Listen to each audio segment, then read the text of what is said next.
அண்மையில் குழந்தைகளிடம் தொலைபேசியில் பேசிய முதலமைச்சர் அரசு உதவிகளை வழங்கும் என்று உறுதியளித்திருந்தார். இந்த நிலையில் தாய் வசந்தி 2017இல் உயிரிழந்த நிலையில் தந்தை கமலக்கண்ணன் உடல்நலக்குறைவால் உயிரிழந்தார். கூடுதல் விவரங்களோடு செய்தியாளர் கண்ணன் நம்மோடு இணைந்திருக்கிறார். விவரங்கள் கண்ணன். கள்ளக்குறிச்சி மாவட்டத்தை சேர்ந்த தாய் தந்தையை மற்றும் இணைந்த 3 குழந்தைகளுக்கு பல்வேறு நிதி உதவிகளை தமிழ்நாடு முதலமைச்சர் மு.க. ஸ்டாலின் இன்றைய தினம் இந்த தலைமைச் செயலகத்தில் வழங்கியுள்ளார். அதன்படி அவர்களின் மகன் லாவண்யாவிற்கு 2,50,000 மதிப்புள்ள வீட்டுமனை பட்டா, கலைஞர் கனவுடம் திட்டத்தில் 3,55,000 மதிப்பில் வீடு கட்டுவதற்கான ஒதுக்கீட்டு ஆணையும் முதலமைச்சர் மு.க. ஸ்டாலின் வழங்கியுள்ளார். மேலும் கணினி உதவியாளர் பணியிடத்திற்கான பணி நியமன ஆணையும் முதலமைச்சர் மு.க. ஸ்டாலின் வழங்கியுள்ளார்.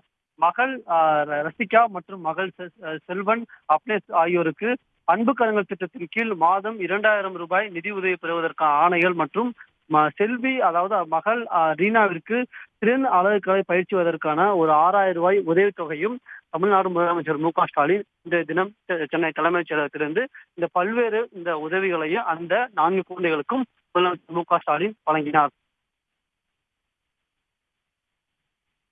விவரங்களை பகிர்ந்து கொண்டமைக்கு நன்றி கண்ணன்.